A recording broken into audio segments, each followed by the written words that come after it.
రామసేతుపై మళ్ళీ వివాదం అయితే జరుగుతుంది. అసలు ఏంటి ఈ రామసేతులో నకిలీ రాళ్ళు వాడారు అని కొందరు, అంటే 20 grams ఆఫ్ స్టోన్, అంటే 20 గ్రాముల రాళ్ళు అని అవి నీళ్ళలో వేస్తే తేలుతున్నాయని వివాదం అయితే ఇప్పుడు మన రామసేతు కోసం అయితే జరుగుతుంది.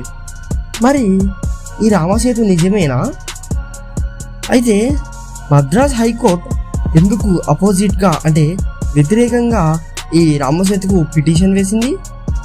ఎందుకంటే ఈ రామసేతు రాముడే కట్టాడు అని ఎలాంటి ప్రూఫ్స్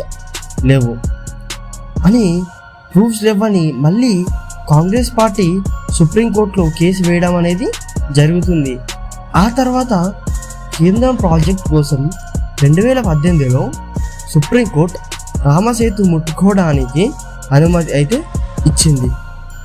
ఇంకోవైపు దీనిని వారసత్వ కట్టడంగా భావించి బీజేపీ నేత సుబ్రహ్మణ్యం సార్ గారు మళ్ళీ సుప్రీంకోర్టులో పిటిషన్ అయితే వేశాడు. రామసేతు అనేది సౌత్ ఇండియా, అంటే మన దక్షిణ భారతదేశంలోని తమిళనాడులోని రామేశ్వరం పంబర్ ద్వీపాన్ని అండ్ అలాగే శ్రీలంకలోని మన్నార్ ద్వీపాన్ని కలుపుతుంది. రామసేతు అనేది ఎందుకు కట్టారు అనేది ఇప్పుడు నేను మీకు ఆ స్టోరీ అయితే చెప్తాను. అయితే మన రామాయణంలో మనం చూసుకున్నట్టయితే రావణుడు సీతను అపహరించాడు. అయితే ఆ అపహరించిన తర్వాత రావణుడు సీతను తీసుకొని వెళ్ళి శ్రీలంకకు తీసుకొని వెళ్ళాడు.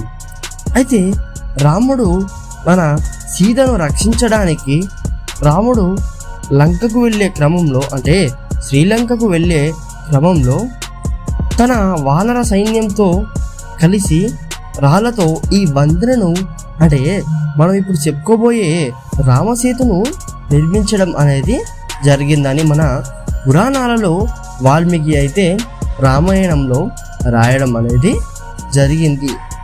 అయితే దాదాపు ఈ వంతెనను నిర్మించి దాదాపు 17 లక్షల సంవత్సరాలు అయి ఉండొచ్చని కొందరు పురాణతత్వవేత్తలు అయితే అంచనా వేయడం జరిగింది. అయితే ఇప్పుడు ఆ బ్రిడ్జ్ ఒక దాదాపు 3 కిలోమీటర్లు అడ్డం, దాదాపు ఒక 50 కిలోమీటర్ల పొడవు ఉండే ఈ వంతెన అసలు నీటిపైన ఎలా నిర్మించారు అని ఇప్పటికీ ఒక అంతు చిక్కని ప్రశ్న అనేది ఉందన్నమాట. దానికి సమాధానాలు చాలానే ఉన్నాయి, కానీ ఆ సమాధానాలకు ప్రూఫ్స్ అనేవి లేవు. అయితే ఈ రాళ్ళ వంతెన, అంటే రామసేతు వంతెనలో ఉన్న రహస్యం ఏంటిది అని చాలా పరిశోధనలు కూడా జరిగాయన్నమాట. అయితే ఈ రామసేతు అనేది సహజంగా ఏర్పడిన వంతెన అనడానికి ఒక ప్రూఫ్స్ అయితే ఉన్నది. ఆ ప్రూఫ్ ఏంటో కాదు, ఇక్కడ ఏవైతే రాళ్ళు ఉన్నాయో వంతెనని వాటిని పగడపు రాళ్ళు అని అయితే అంటారు, అంటే లైమ్ స్టోన్స్ అంటారు. ఆ రాళ్ళు వేడి ఎక్కినప్పుడు, అంటే వేడి అయినప్పుడు వాటిలోకి గాలి, అంటే ఎయిర్ అయితే పోవడం అయితే జరుగుతుంది. ఆ ఎయిర్కి అవి తేలికగా అయ్యి అవి నీటిపై తేలుతున్నాయని, అయితే వాటి వల్ల ఏర్పడిన వంతెననే ఇప్పుడు మనం చెప్పుకోబోయే రామసేతు అయి ఉండొచ్చని కొందరు సైంటిస్టులు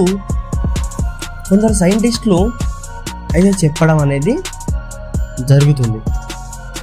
అయితే ఒకసారి మనం 2004లోకి అయితే వెళ్ళిపోదాం.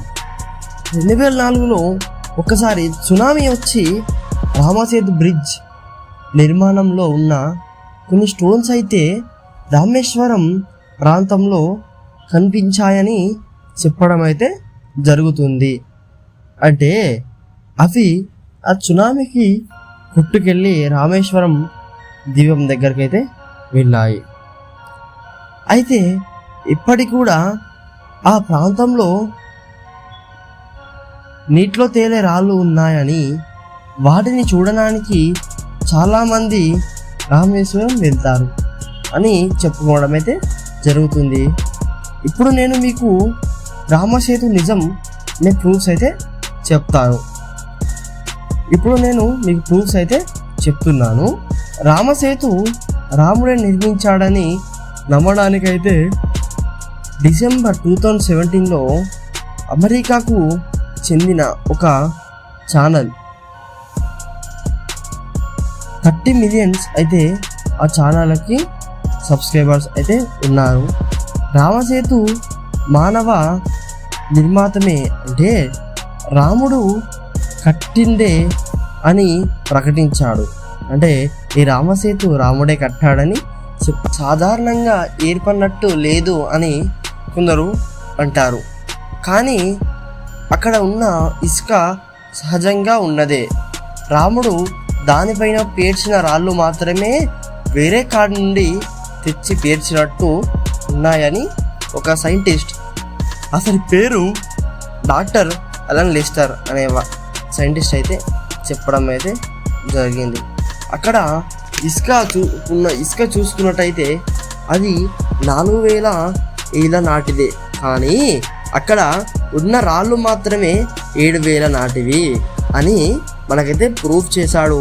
మీకు దీని గురించి పూర్తి సమాచారం తెలవాలి అంటే మీరు మన కొత్తగా రిలీజ్ అయిన రామసేతు అనే సినిమాని చూడండి.